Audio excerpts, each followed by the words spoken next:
राजकीय पक्षांना सुद्धा धन्यवाद देतोय, कारण त्यांचं गेल्या काही दिवसातलं सहकार्य हे अत्यंत चांगलं आणि उत्तम राहिलेलं आहे. साधारणतः होळी झाली आणि होळीनंतर कोरोनाची बोंबाबोंब सुरू झाली. त्याच्यानंतर जे काही आपल्या सगळ्यांचे उत्सव सणवार हे आले ते अत्यंत शांतपणाने आणि शिस्तीने, कुठेही गर्दी समारंभ उत्सव न करता आपण घरच्या घरी साजरे केले. आता 1-2 दिवसामध्ये ईद येते. ईदच्या तर शुभेच्छा माझ्या मुस्लिम समाजातील बांधवांना, माता भगिनींना तर मी आधी देतोच आहे, पण त्यांना देखील विनंती करतोय की आपणही सहकार्य करता आहात. ही परिस्थिती ही अनपेक्षित आणि कोणाच्याही ध्यानीमनी नसणारी, किंबहुना गेल्या अनेक वर्षात काही पिढ्यांनी न पाहिलेली अशी परिस्थिती संपूर्ण जग अनुभवते आहे. आणि म्हणून मी आपल्याला सुद्धा सांगतोय की 1-2 दिवसात जेव्हा आपला ईद आपण साजरा करणार आहात, तेव्हा रस्त्यावरती न येता, कुठेही गर्दी न करता, घरातल्या घरातून आपण आपली प्रार्थना करा. आणि त्या प्रार्थनेमध्ये संपूर्ण आपल्या राज्यासाठी, देशासाठी आणि जगासाठी लवकरात लवकर हे कोरोनाचं संकट नष्ट हो, अशी सुद्धा आपण एक दुआ मागा. हे सगळं सहकार्याचं वातावरण असल्यामुळे आपण नेमकं लॉकडाऊन केला आणि त्यातनं काय साधलं याची कल्पना मी आपल्याला देतोय. काही जणांना अजूनही या परिस्थितीचं गांभीर्य लक्षात येतंय, म्हणजे मी तुमच्याबद्दल नाही बोलत, काही जणांचा अर्थ तुमच्या लक्षात आला असेल. पण आज जी मे महिन्याची तारीख आहे, म्हणजे मे महिन्याचा आता साधारणतः शेवटचा टप्पा, आपण त्या शेवटच्या टप्प्यात आलेलो आहोत. मार्च एप्रिल पासून हे संकट आपल्या अवतीभोवती फिरायला सुरू झालं आणि आत्ता आपण पाहतात की या कोरोनाच्या रुग्णांच्या संख्येत, म्हणजे पॉझिटिव्ह केसेसमध्ये अचानक थोडी वाढ झालेली आहे. मी याची कल्पना आपल्याला सुरुवातीपासून देत आलेलो आहे. हा जो विषाणू आहे हा गुणाकार करत जातो आणि या गुणाकाराला मर्यादा नाही आहे, तो त्याचा तोच ठरवतो. लॉकडाऊन का करायचा, आपण एकमेकापासून अंतर का ठेवायचं, ते याच्यासाठी की याचा प्रादुर्भाव जो आहे तो संसर्गजन्य असल्यामुळे आपण संपूर्ण शहरभर होर्डिंग्स, राज्यभर होर्डिंग्स लावलेली आहेत. शिंकताना खोकताना तोंडावरती रुमाल ठेवा, मास्क घाला, मास्क का कंपल्सरी करा, हात का धुवा, ह्या ज्या काही सूचना आहेत त्या सूचना या पुढचे काही दिवस सुद्धा आपल्याला पाळाव्या लागणार आहेत. कोरोनाबरोबर जगायला शिका, म्हणजे काय शिकायचं नेमकं, काय करायचं नेमकं, त्याच्यावरती मी आपल्याला सांगतोच आहे. पण एकूण हे जे काय वातावरण आहे हे तुम्हालाही आवडत नाहीये, मला तर अजिबात आवडत नाहीये. गेल्या अधिवेशनामध्ये आपण आपल्या सगळ्यांची स्वप्न पूर्ण करण्याच्या दिशेने जाणारा एक अर्थसंकल्प मांडला काय, आणि ते अधिवेशनच या संकटामुळे आपल्याला लवकर संपवावं लागलं. म्हणजे अर्थसंकल्प जाहीर झाला. मराठवाडा आहे, विदर्भ आहे, उत्तर महाराष्ट्र आहे, पश्चिम महाराष्ट्र, कोकण, मुंबई, सगळी शहरं, यांच्यासाठी प्रत्येक क्षेत्रात आपण काय काय करणार हे एक स्वप्न आहेच, आणि स्वप्न मी सत्यात आणणार, नक्की आणणार, त्याच्याबद्दल कुठेही दुमत नाहीये. पण सुरुवात करायला घेतली आणि हे संकट आलं, सगळं ठप्प झालं. आणि त्या एप्रिलपासून साधारणतः केंद्र सरकारने, किंबहुना दिल्लीची जी काही टीम मी तुम्हाला सांगत आलेलो आहे, मध्ये मध्ये येते आणि आपल्याला कल्पना देते की आपण कुठे आहात, कुठे जाऊ शकता, तो आकडा हा जर का मी तुम्हाला सांगितला, तो मुद्दामून मी तुम्हाला सांगतोय. मे महिन्याच्या शेवटच्या टप्प्यात, म्हणजे आता जो काही टप्पा सुरू झालेला आहे त्याच्यात महाराष्ट्र हा त्यांच्या अंदाजाप्रमाणे 1.25 ते 1.5 लाख रुग्ण किंवा पॉझिटिव्ह केसेस असतील असा त्यांचा अंदाज होता. 1.25 ते 1.5 लाख. म्हणजे मी 1.25 ते 1.5 लाख का म्हणतोय की मेचा अखेर जेव्हा येईल त्यावेळेला साधारणतः महाराष्ट्रात 1.5 लाख केसेस ह्या असू शकतील असा त्यांचा अंदाज हा त्यांनी व्यक्त केलेला होता. आणि हे काही त्यांनी उगाचच नाही सांगितलं, एक आपल्याला खबरदारी घेण्यासाठी म्हणून सांगितलं होतं की लक्षात घ्या की ज्या पद्धतीने हा गुणाकार होतो तो किमान 1.5 लाख रुग्ण हे तुमच्या महाराष्ट्रात, तुमच्या राज्यात होऊ शकतात, ही त्यांनी एक, मी भीती नाही म्हणत पण अंदाज व्यक्त केला होता. प्रत्यक्ष आज 23 तारखेला काय स्थिती, म्हणजे मी म्हणून ते 1.25 ते 1.5 लाख का म्हटलं की 1.5 लाख जर मे अखेरीला होणार असतील तर आज 1.25 लाख व्हायला हवे. 1.25 लाख म्हटल्यानंतर आज मी मुद्दामून काही कागद घेऊनच बसलेलो आहे. आज आपल्या महाराष्ट्रामध्ये 33,786 या पॉझिटिव्ह केसेस आहेत. 33,786. आता मी तुमच्याशी बोलत असताना खाली करायची स्क्रोल येत असेल की महाराष्ट्रामध्ये 47,190 रुग्ण आहेत. मग ही तफावत कशी?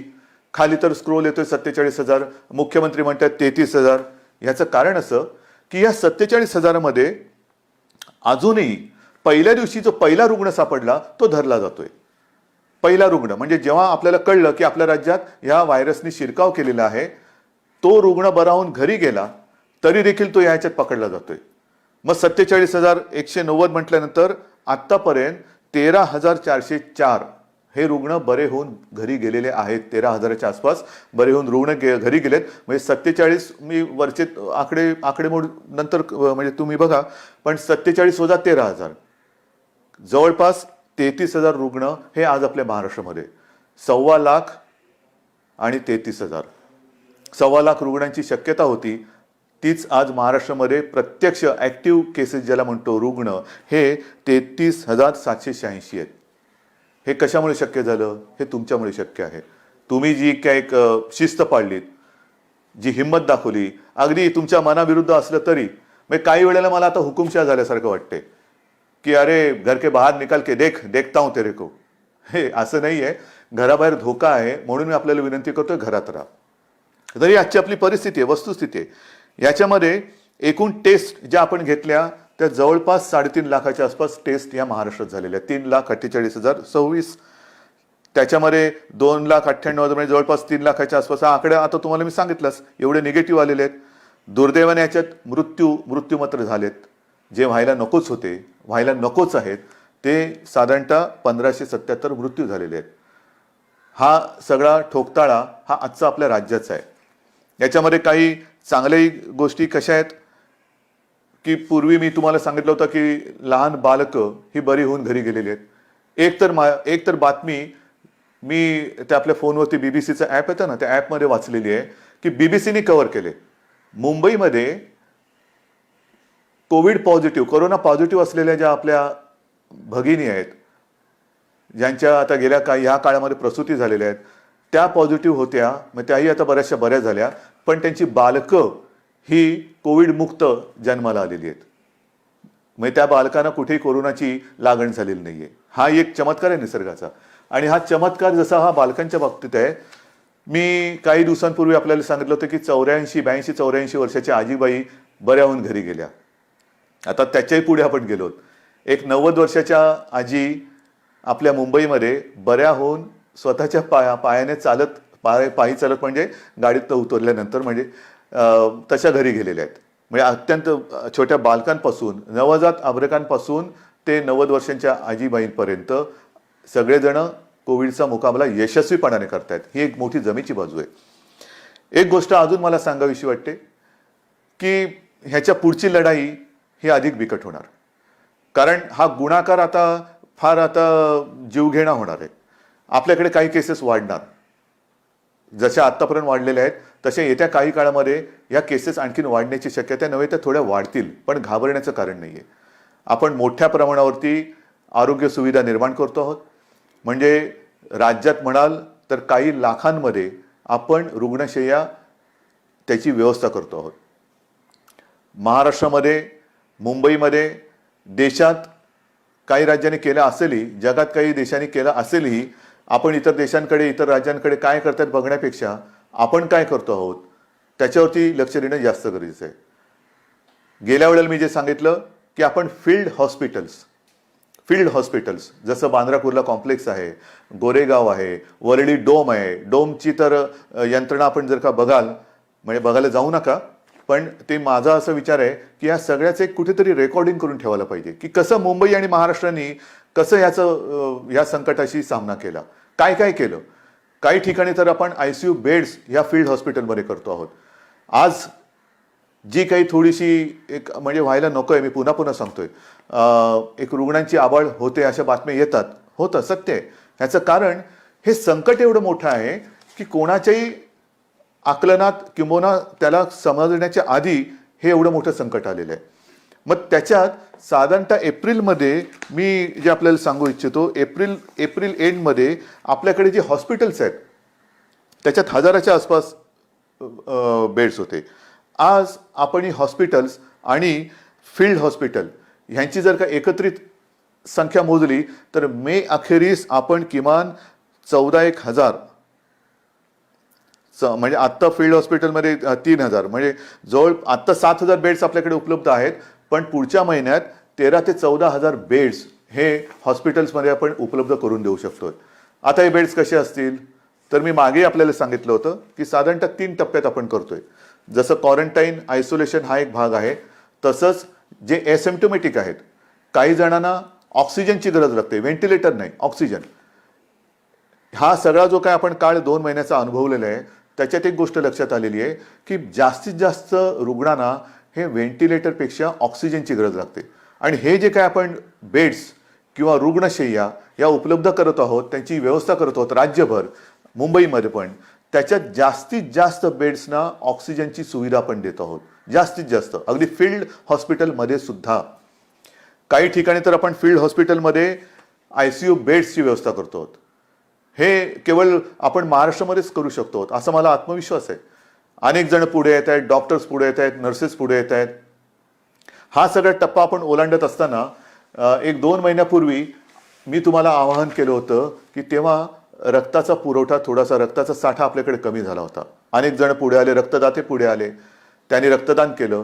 ते रक्तदान केल्यामुळे आजपर्यंत आपण विनासायास ह्या सगळ्या उपचार पद्धतीमध्ये रक्ताचा पुरवठा, मग कोविडचे पेशंट आले, नॉन कोविड पण आले, त्यांना देऊ शकलो. पण आता पुन्हा एकदा रक्तदानाची गरज आहे. कारण आज आपल्याकडे साधारणतः पुढचे 8 ते 10 दिवस पुरेल एवढा रक्तसाठा आहे. म्हणून मी तमाम रक्तदात्यांना एक नम्र आवाहन करतो आहे. गेल्या वेळेला आपल्याला थांबवावं लागलं होतं की आता आहे आपल्याकडे पुरेसा रक्तसाठा झालेला आहे, आता रक्तदान करू नका. आता मला पुन्हा आपल्याला महाराष्ट्राला रक्तदानाची गरज आहे, रक्ताची गरज आहे. आणि महाराष्ट्राचं रक्त काय असतं, महाराष्ट्राच्या रक्तामध्येच संकटाविरुद्ध लढण्याची जिद्द कशी आहे ती आपल्याला पुन्हा एकदा दाखवायची आहे. म्हणून पुन्हा एकदा रक्तदान करण्याची आवश्यकता आहे, रक्ताची आवश्यकता आहे. त्याच्याबद्दल मी आपल्याला विनंती करतो आहे की ज्यांची रक्तदान करण्याची इच्छा आहे त्यांनी पुन्हा एकदा पुढे यावं, रक्तदान करावं आणि आपल्या पुढच्या ह्या सगळ्या कदाचित कोरोना पॉझिटिव्ह होऊ शकणाऱ्या आणि इतर सुद्धा जे नॉन कोविड पेशंट आहे त्यांना लागणारी रक्ताची आवश्यकता ही पूर्ण करावी. हे आरोग्याच्या बाबतीत झालेलं आहे. कारण एक महत्त्वाचा मुद्दा, आपल्याला आता पुढे पावसाळा पण येतोय. काल सुद्धा मी आपल्या डॉक्टरांशी व्हिडिओ कॉन्फरन्स केली. त्या व्हिडिओ कॉन्फरन्समध्ये पाऊस म्हटल्यानंतर पावसाचे साथीचे आजार आले, पावसाची इतर काही सगळ्या गोष्टी आल्या. उन्हाळ्यामध्ये एक वेगळी साथ येत असते, पण ती साथ यावेळेला आली नाही.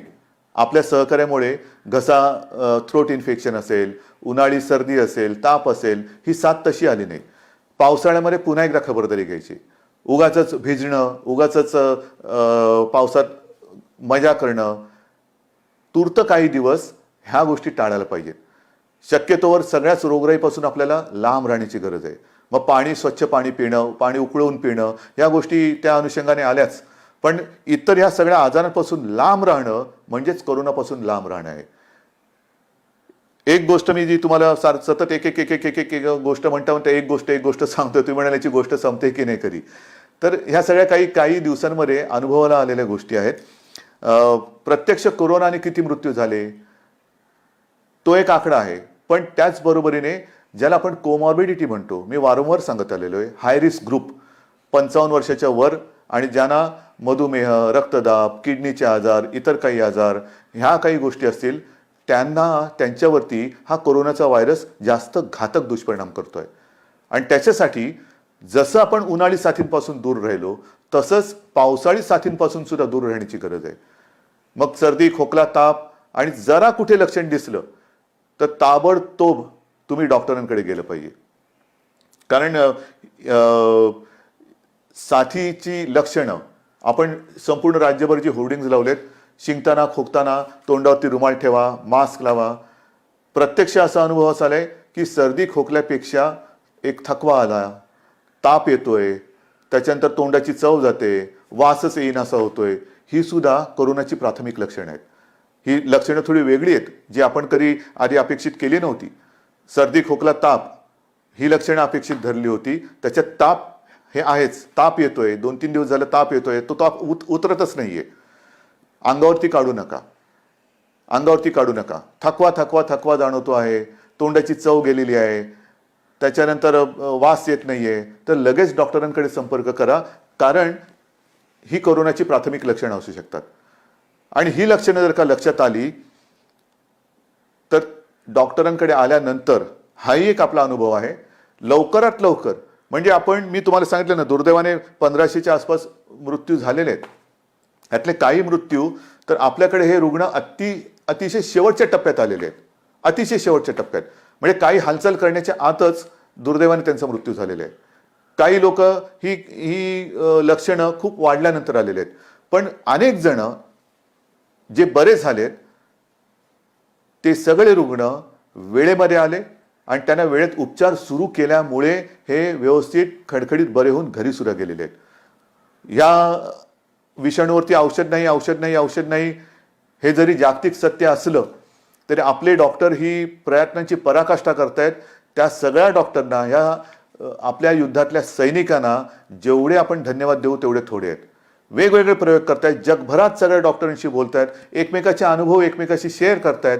आणि मग त्यांनी काही औषधाची ठरवलेली आहेत की पटकन, म्हणजे प्राथमिक अवस्थेत रुग्ण आल्यानंतर त्याला हा जो व्हायरस आहे तो आणखीन पुढे सरकण्याच्या आत कोणती औषधं दिली तर तिथल्या तिथे त्याचा जो पुढचा दुष्परिणाम करण्याची जी काही ताकद आहे ती रोखू शकतो. त्याच्यावरती एक गाईडलाईन तयार होते.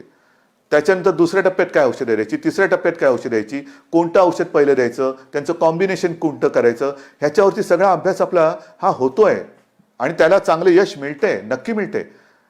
आणि ह्या अनुभवातनं एक लक्षात आलं की डॉक्टर्स तर जागेवर आहेत, औषधं वेळेवरती मिळाली पाहिजेत. ती औषधं आपण वेळेवर मिळवतोय, पण औषधं वेळेवर मिळण्याबरोबरीने पेशंट सुद्धा वेळेवरती मिळाला पाहिजे.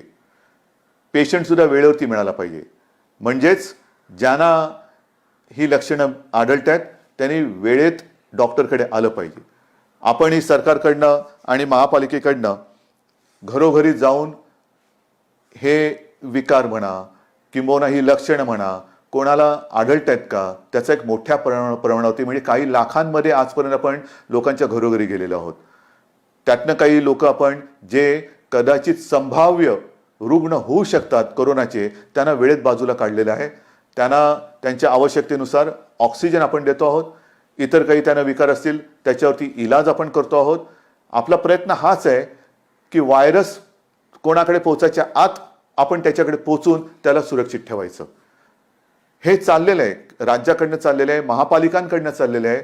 मला खरंच एका गोष्टीचा एक अभिमान आहे की जसं मी आपल्याशी ह्या सगळ्या गोष्टी बोलतोय तसं खास करून ग्रामीण भाग, मग माझा विदर्भ आहे, माझा मराठवाडा आहे, माझा उत्तर महाराष्ट्र आहे, पश्चिम महाराष्ट्र आहे, कोकण आहे, शहरं तर आहेच आहे, या सगळ्यांनी खूप जिद्दीने या लढाईत उतरलेले आहेत, खूप जिद्दीने. विशेषतः विदर्भ आहे, मराठवाडा आहे, ह्याचा प्रादुर्भाव मराठवाड्यात एक संभाजीनगर ते सुद्धा आता आटोक्यात येते. उत्तर महाराष्ट्रामध्ये मालेगाव ते सुद्धा आता आटोक्यात येते. सुरुवातीला लक्षात येत नाही हे काय होतं, याला सारा ताप तर येतोय, पण समोर काही घटना घडल्या, समोर मृत्यू दुर्दैवाने घडल्यानंतर लक्षात येतं अरे हे गंभीर आहे, ह्या सारं सुद्धा ताप नाहीये, सारं सुद्धा खोकला नाहीये. मग डॉक्टरकडे गेलं पाहिजे, डॉक्टर काय म्हणतात ते ऐकलं पाहिजे. आपल्याला वेगळं विलगीकरण कक्षात राहायला पाहिजे, अलगीकरण कक्षात राहायला पाहिजे. हॉस्पिटल्स ही वेगळी केलेली आहेत, कोविड आणि नॉन कोविड असाही विभाग केलेला आहे. पण हा सगळा जो ग्रामीण भाग आहे त्याच्यामध्ये आजही या सगळ्या लोकांनी हा कोविडचा प्रादुर्भाव अतिशय जिद्दीने हा मर्यादित ठेवलेला आहे. म्हणजे मी काल सहज एका परदेशात असलेल्या आपल्या हिंदुस्थानी डॉक्टर, मराठी डॉक्टरशी बोललो. तो आपला मूळचा ग्रामीण भागातला, मला वाटतं जळगाव वगैरेच्या तिथल्या भागातले आहेत. त्यांच्याशी मी बोलत असताना त्यांना विचारलं, डॉक्टर साहेब तुमच्या देशात काय चाललेलं आहे. त्यांनी त्यांच्या देशातली परिस्थिती सांगितली आणि मला असं सांगितलं की उद्धवजी, आपला महाराष्ट्र ज्या पद्धतीने लढतोय ही फार एक अभिमानाची गोष्ट आहे. आणि त्यांनी ग्रामीण भागात चौकशी केली, उत्तर महाराष्ट्रामध्ये केस सापडल्यानंतर लगेच आपण काय उपाययोजना करतो, कसं सगळं ते प्रतिबंधित क्षेत्र किंवा काय कसं करतो. ते म्हणाले असे प्रयत्न हे फार महत्त्वाचे आहेत आणि हे प्रयत्न आपण करतो आहोत, म्हणून हा 1.25 ते 1.5 लाखाचा आकडा जो अपेक्षित किंवा अंदाजित होता तो आपण ह्या 33,000 किंवा काय जो मगाशी आकडा सांगितला तोपर्यंत आपण नियंत्रित ठेवू शकलो. हे सगळेजण तुम्ही हे खरे योद्धे आहात. मग काही जण असं म्हणतात की तुम्ही पॅकेज का नाही दिलं, पॅकेज द्यायला पाहिजे, हे द्यायला पाहिजे, ते द्यायला पाहिजे. अहो सगळं काही देतो. पहिलं जे संकट आपल्या डोक्यावरती घोंगावतं आहे ते आरोग्याचं संकट आहे. आरोग्यविषयक जोपर्यंत आपण सुविधा करत नाहीत किंवा आपण उपाययोजना करत नाही तोपर्यंत पॅकेज, आजपर्यंत खूप पॅकेजेस वाटली गेली. हो, किती पॅकेजेस आली वाटतात, लाखो कोटींची पॅकेजेस आणि पॅकेजेस. वरती सगळं छान पॅकेज असतं, आपल्याला वाटतं काय पॅकेज आलेलं आहे, उघडल्यानंतर रिकामा खोका, आतमध्ये काहीच नाहीये. हे अशा पोकळ घोषणा करणारं सरकार आहे आपलं महाविकास आघाडीचं सरकार नाहीये. आज आपण ज्या काही गोष्टी करतो आहोत, गोरगरिबांना ज्यांच्याकडे रेशन कार्ड नाही त्यांना धान्य देण्याची योजना अनेकदा सांगितल्यानंतर केंद्राने मान्य केली. केंद्राला मी धन्यवाद देतो. ज्यांच्याकडे रेशन कार्ड नाही त्यांचं काय होणार, त्यांना धान्य देण्याची योजना आलेली आहे. त्यांना इतके दिवस आपण शिजवलेलं अन्न देत होतो, तो अजूनही काही ठिकाणी चालू आहे. शिवभोजन योजना रोजच्या आपल्या लाखाच्या वरती रोज ज्या 10 रुपयामध्ये आपली शिवभोजन योजना होती थाळी, ती 5 रुपयात देतोय.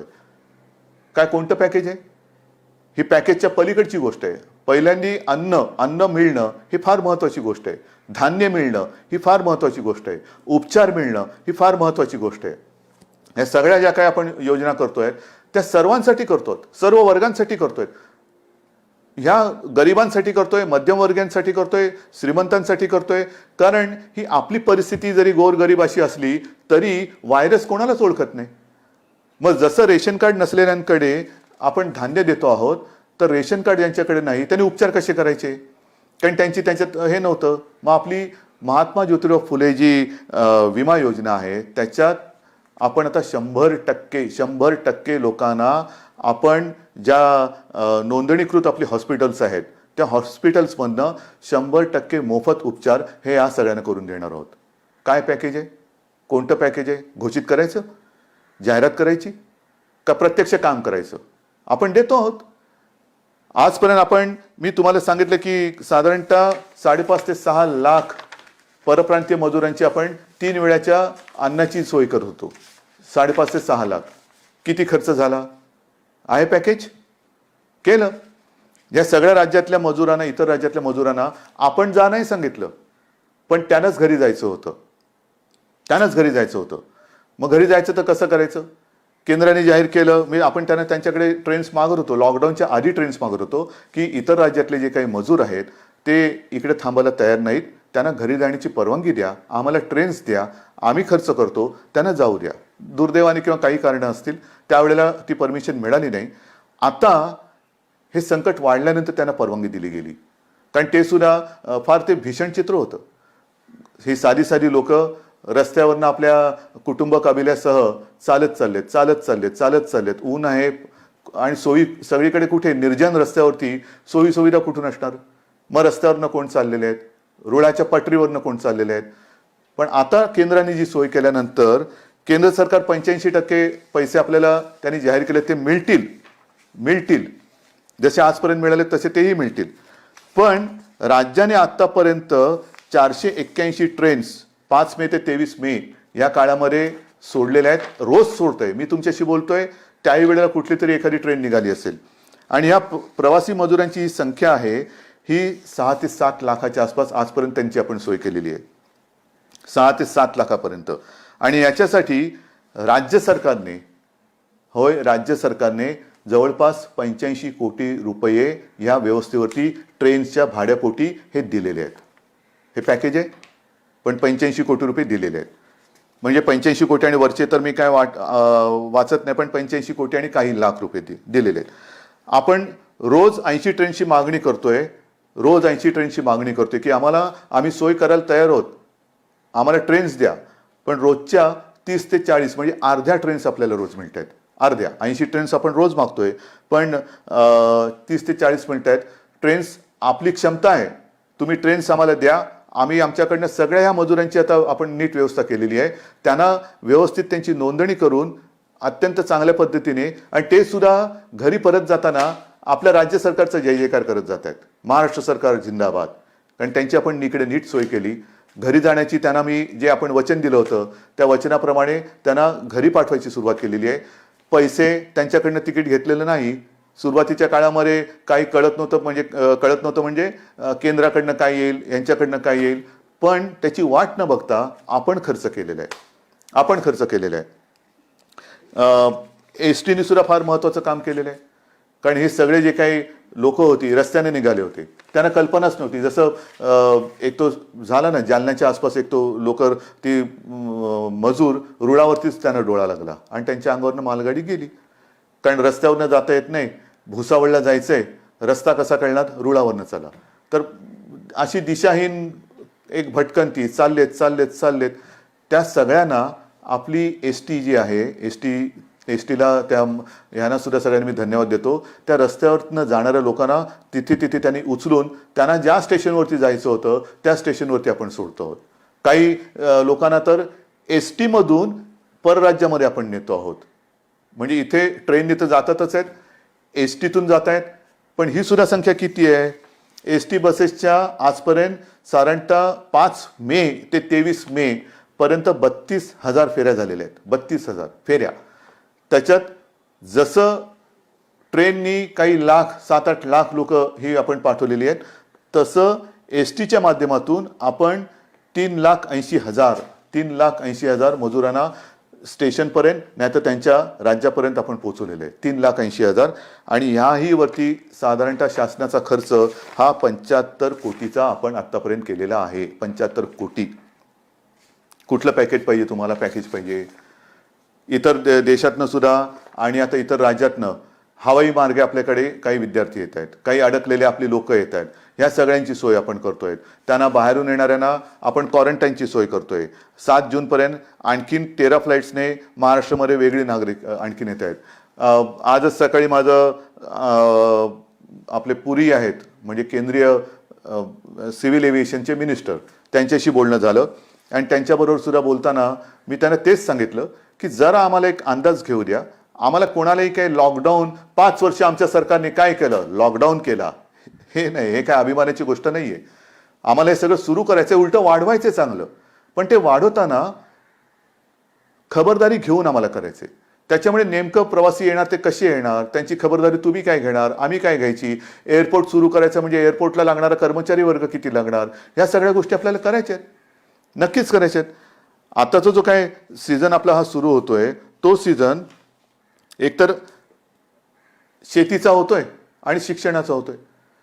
शिक्षणाचा सुद्धा समजा आपण अगदी जूनमध्ये शाळा सुरू करतो की नाही करू शकतो आहोत, कॉलेजेस सुरू करतो की नाही करू शकतो आहोत, ह्याच्यासाठी सुद्धा एक अभ्यास गट करून त्यांच्याबरोबर सुद्धा आपला सगळा विचारविनिमय करून त्याही बाबतीत आपण निर्णय घेतो आहोत, नक्की घेणार. शाळा समजा थोड्या पुढे गेल्या तरी शिक्षण कसं चालू ठेवता येईल तेही बघतोय. अंतिम वर्षाच्या विद्यार्थ्यांच्या परीक्षेचं काय करणार आहे तोही महत्त्वाचा निर्णय. पण एक गोष्ट नक्की की या विद्यार्थ्यांनी आणि त्यांच्या पालकांनी कुठेही अस्वस्थ होऊ नये. तुमच्या सगळ्यांच्या भवितव्याची चिंता ही महाराष्ट्र सरकारला आहे आणि अंतिम वर्षाच्या विद्यार्थ्यांच्या परीक्षेचा निर्णय सुद्धा लवकरात लवकर हा अत्यंत व्यवस्थितपणाने आपण घेतो आहोत. तुम्ही काळजी करू नका. सगळ्या गोष्टी आहेत, एका बरोबर एक गोष्टी आपल्या सगळ्याकडे येत आहेत. त्याच्यात कुठेही कुचराई होणारच नाही, अजिबात होणार नाहीये. महाराष्ट्राचं अर्थसंकल्प आपलं अर्थचक्र त्याच्याबाबत काय करणार हे मी तुम्हाला सांगितलेलं आहे की जवळपास 50,000 उद्योग आपले सुरू झालेले आहेत. त्याच्यामध्ये अनेक मजूर हे कामावरती आलेले आहेत. रोजगार हमी योजना त्याच्यामध्ये सुद्धा काही लाखांमध्ये मजूर हे काम करायला त्यांनी सुरुवात केलेली आहे. भिवंडी आणि मालेगाव इथला यंत्रमाग सुरू करायला आपण परवानगी दिलेली आहे. त्याच्यानंतर एस टी बसेसची जी सेवा आहे ती जिथे जिथे ग्रीन झोनमध्ये, जे जिल्हे हे ग्रीन झोनमध्ये आहेत त्यांना तूर्त जिल्ह्यातल्या जिल्ह्यात आपण एस टीची सेवा सुरू करायला परवानगी दिलेली आहे, जिल्ह्यातल्या जिल्ह्यात. त्याच्यामुळे ती सुरू करतो आहोत. माल वाहतूक तर सुरू आहेच, पण जसं परराज्यातील कामगार किंवा परराज्यातील लोक आपण पाठवले, मी गेल्याही वेळेला उल्लेख केला होता, माझ्या राज्यातली लोक, आपल्या राज्यातली लोक, विदर्भातली आहेत, मराठवाड्यातली आहेत, उत्तर महाराष्ट्र सगळीकडचेच, कोकणातली आहेत, तुम्ही त्यांना पाठवून देता, आम्हाला का नाही पाठवणार? तुम्ही तर आपले आहात. तुम्हाला मी प्रेमाने आणि हक्कानेच सांगणार, कारण माझा हक्क आहे तुमच्यावरती, तुमचा हक्क आहे माझ्यावरती. तुम्ही सगळेजण तुमच्या आशीर्वादानेच हे तुमच्यासाठी आम्ही करू शकतो आहोत. आणि म्हणून मला आपल्याला सांगायचंय की आपली सुद्धा जी घरी येण्या जाण्याची जी काय एक मागणी आहे ती सुद्धा आपण लवकरात लवकर त्याच्याही बाबतीत एक सुरुवात करतो आहोत, नक्की करतो आहोत. पण आत्ताचा हा जो काही काळ आहे, मी काल परवाकडेच एक सोनियाजी आणि इतर सगळ्या पक्षातल्या नेत्यांची एक व्हिडिओ कॉन्फरन्स झाली आणि त्या कॉन्फरन्समध्ये मी बोललो होतो की पुढच्या 15 दिवसात आपल्याला आपल्या देशाचं खरं चित्र हे समोर येईल. आपण नेमके कुठे आहोत ह्याचं कारण मोठ्या एका प्रमाणावरती स्थलांतर झालेलं आहे, होत आहे. ह्या राज्यातले त्या राज्यात, त्या राज्यातले ह्या राज्यात, आणि मग प्रत्येक राज्यातल्या आरोग्य सुविधा असतील, इतर काही सुविधा असतील, दुर्दैवाने ह्याच्यातनं कोणी व्हायरस घेऊन गेले असतील, मग हे प्रत्येक ठिकाणी ह्या गोष्टी कशा अशा समोर येतील, त्याच्यानंतर आपल्याला देशाचं चित्र समोर येईल. आणि म्हणून अंतर्गत आपल्या राज्यातली, इथल्या जिल्ह्यातली, तिथल्या जिल्ह्यात जी काय प्रवासी करणाऱ्यांची इच्छा आहे त्यांना काही प्रमाणात तर आपण मुभा दिलेली आहे, पण मोठ्या प्रमाणावरती मुभा त्याच्यात सुद्धा जसं हे एवढे लाख लोक आपण बाहेर पाठवले तशी आपली सुद्धा नीट आपण कुठे जाणार, काय जाणार, सुरुवातीचे काही दिवस, रोजचं नाहीये, काही दिवस आपण ह्या गोष्टी करून त्याची सुद्धा परवानगी देण्याचा आपण विचार करतो. काही भागात आपण दुकानं उघडतो आहोत, काही भागात आपण ऑफिसेस उघडतो आहोत, हळूहळू या गोष्टी आपण करतो. म्हणून अर्थचक्र हे मागेही तुम्हाला सांगितलं की 50,000च्या आसपास उद्योग सुरू झालेत, 70,000च्या आसपास आपण उद्योग सुरू करायला परवानगी दिलेली आहे, पण प्रत्यक्ष 50,000 सुरू झालेत आणि 6 लाख कामगार हे राज्यभरात हे कामावरती रुजू झालेले आहेत. चित्रीकरण सुरू करण्यासाठी सुद्धा मी आपल्याला मध्ये आपण वाचलं असाल की नाट्यगृह आहे, नाट्य रंगभूमी आहे आपली, मराठी चित्रपटसृष्टी, त्याच्याबरोबर हिंदी चित्रपटसृष्टी, टीव्हीवरच्या मालिका आहेत, त्यांच्याबरोबर बैठका चालू आहेत. त्यांच्यामध्ये सुद्धा काही ठिकाणी त्यांनी आम्हाला सांगितले की ग्रीन झोनमध्ये आम्हाला पावसाळ्यापूर्वी शूटिंग करायला मिळेल का, आम्ही सगळे नियम, सगळ्या गोष्टी आहेत त्याचं कटाक्षाने पालन करून, कारण आम्हालाही आमची काळजी आहे, साहजिकच आहे, हे फार महत्त्वाचं आहे. काळजी फक्त आम्ही कोणी ह्यानी त्याची घ्यायची ह्याच्यापेक्षा स्वतःची काळजी स्वतः घेणं हे फार महत्त्वाचं आहे. आणि हे काळजी घेऊन सगळ्या गोष्टी आपण सुरू करायला देतो. चित्रीकरणाला परवानगी देण्याचा आपला विचार चालू आहे.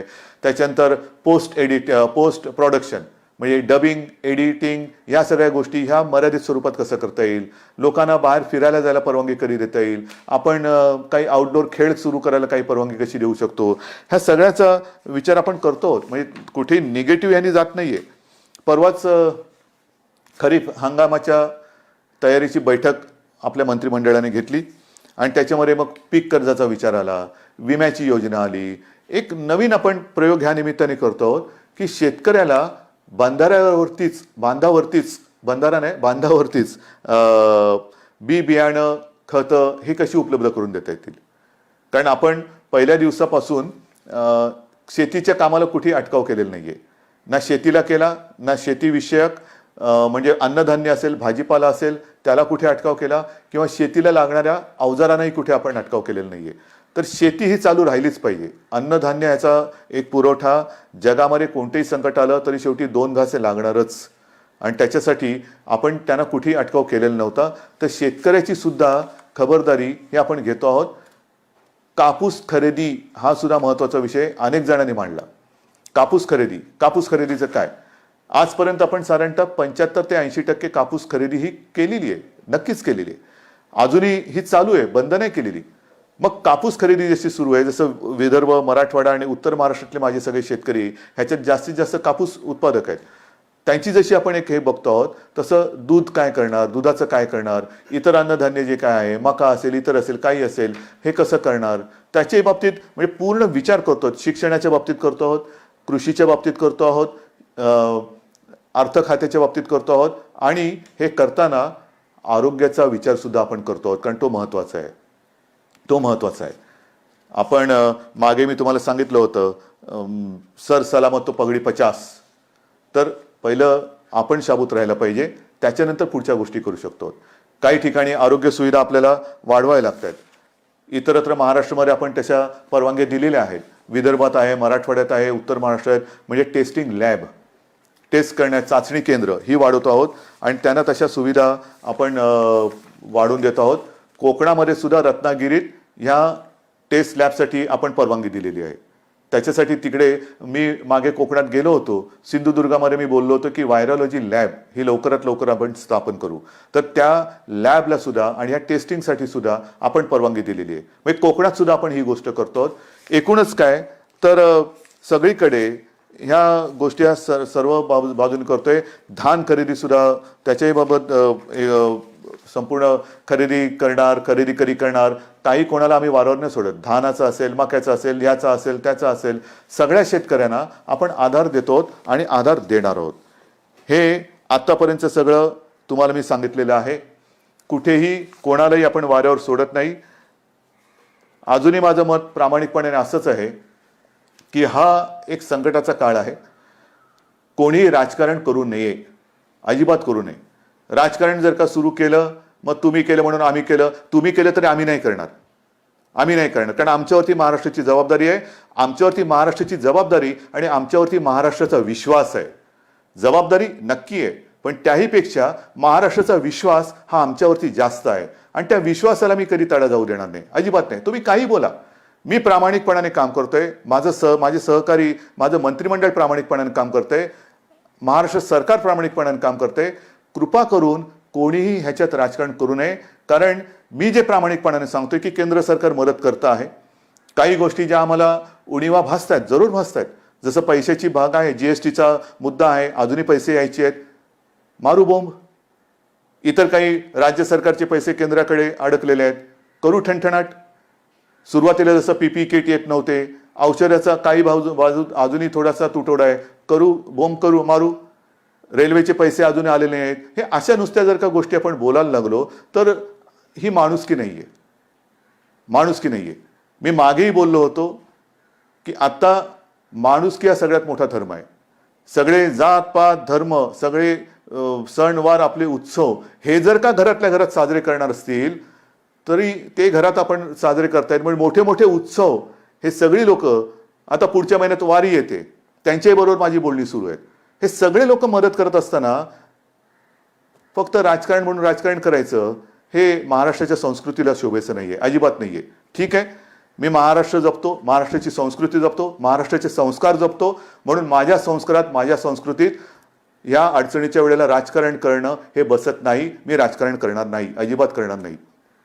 लॉकडाऊन 31 तारखेपर्यंत लॉकडाऊन आहे. 31 तारखेनंतर लॉकडाऊन राहणार की उठणार, मला आपल्याला नेमकं सांगायचंय. लॉकडाऊन राहणार का उठणार हा नुसता हो किंवा नाही असा विषय नाहीये. सुरुवातीला जसं मी आपल्याला सगळ्यांना सांगून हळूहळू करत एक एक गोष्टी मी बंद करत गेलो. हळूहळू आपण एक एक गोष्टी बंद करत गेलो. अचानक लॉकडाऊन करणं आणि अचानक लॉकडाऊन उठवणं म्हणजे एकदा पायावर कुऱ्हाड मारली, एका पायावर मारली, दुसऱ्याही पायावर मारा, तसं नाही करायचं. आपण आता लॉकडाऊनच्या एका या दुसऱ्या तिसऱ्या फेजमध्ये जातो आहोत.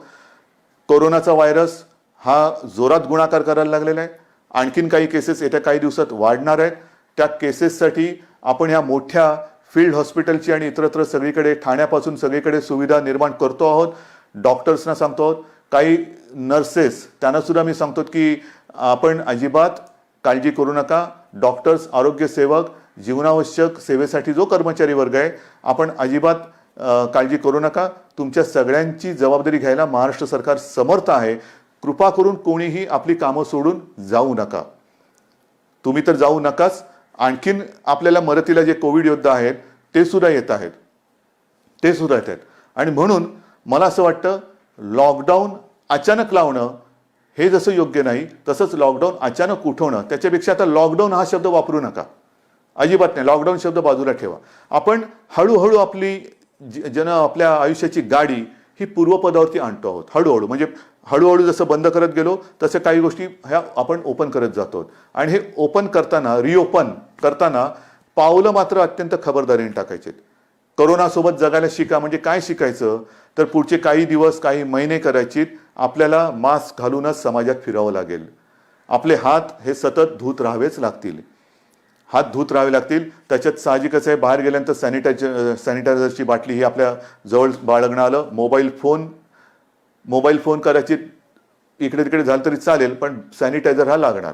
हात स्वच्छ धुत राहणे, सतत तोंडाला हात न लावणे, त्याच्यानंतर एकमेकापासून थोडं अंतर राहणे, खोकताना शिंकताना काळजी घेणे, रस्त्यावरती थुंकू नये. या सगळ्या गोष्टी म्हणजे कोरोनानंतरचं जग कसं असेल तर कोरोनानंतरचं जग हे असं असेल. कोरोना हा कदाचित काही चांगल्या गोष्टी पण आपल्याला शिकवेल. म्हणजे स्वतःची काळजी कशी घेणं, जे आजपर्यंत आपण बाळगतच नव्हतो. काम काम काम एवढं काम करायचो की त्याच्यामध्ये त्या ताणतणावामध्ये कधी मधुमेह होतोय, कधी रक्तदाब वाढतोय, कधी काय होतंय. या करोनाने मी म्हणेन थोडंसं करोनाकडे आपण पॉझिटिव्हली बघूया. काय शिकवलं करोनाने? जगायचं कसं, स्वतःची काळजी घ्यायची कशी, स्वच्छता टापटीप पाळायची कशी, एकमेकापासून थोडंसं एक आदराने अंतर ठेवून राहायचं कसं, या सगळ्या गोष्टी करोना आपल्याला शिकवतोय. या जर का आपण शिकणार नसू तर करोनाचं संकट तर जाईल, नक्की जाणार, नक्की घालवणार, पण त्याच्याही पुढे वेगळं संकट आलं तर काय. म्हणून हे जे संकट आहे ही इष्टापत्ती मानून आपण आपल्या आयुष्याला एक वळण देऊया. काही गोष्टी करताना जसं इलाज नसतो हाही भाग आहे. तुम्ही म्हणाले बोलायला सोपं आहे, हो करायला काय, पण ह्याही गोष्टी आपण पुढे प्लॅनिंग म्हणून काय करता येईल तोही विचार करतो आहोत. आणि म्हणून मला असं वाटतं की लॉकडाऊन हा आपण हळूहळू नक्की उठवायला लागलेलो आहे. जसं मी तुम्हाला सांगितलं, उद्योगधंद्यामध्ये 70,000ला परवानगी दिली, 50,000 उघडले गेलेत, 5-5.5 लाख लोक कामावर आलेत. रोजगार हमी योजनेत जवळपास 6-7 लाख मजूर कामावरती आलेत. काही ऑफिसेस उघडतोय, काही भागामध्ये दुकानं उघडतो आहोत. मुंबईमध्ये सुद्धा हळूवार काही गोष्टी आपण आता हळूहळू उघडायला सुरुवात करतो आहोत. म्हणजे आता लॉकडाऊन हा शब्द बाजूला ठेवा, हळूहळू आपण काय उघडत जाणार त्याची यादी ही मी आपल्याला देत जाईन. पण ती दिल्यानंतर एक अट माझी राहणार आहे की मी तुम्हाला म्हणजे सरकारने परवानगी दिल्यानंतर आम्ही बघणार, गर्दी झाली तर दुर्दैवाने परत बंद करावं लागेल. गर्दी नाही करायची, अजिबात गर्दी करायची नाही. सगळ्यांना सगळ्या गोष्टी मिळणार. अगदी एखादं दुकान उघडलं म्हणजे झुंबड केली पाहिजे नाही, एकदा उघडलं की पुन्हा बंद होता कामा नये. ह्याची खबरदारी सरकारने आणि सरकारपेक्षाही तुम्ही घ्यायची आहे. एक अंतर ठेवा, लाईन लावा आणि जे काय आपलं आयुष्य सुरळीत सुरू होतंय ते सुरळीत असंच चालू ठेवा. आणि त्याच्यासाठी मला खात्री आहे जसं सहकार्य तुम्ही आजपर्यंत दिलेलं आहे तसंच सहकार्य यापुढे सुद्धा जनजीवनाची गाडी ही परत आपल्या एका रुळावरती आणण्यासाठी आपण सगळे मदत कराल. अजूनही येथे काही दिवस कोणतेही धार्मिक उत्सव, सण वार, राजकीय, सामाजिक सभा समारंभ, गर्दी करणं याला ही बंदी आहेच.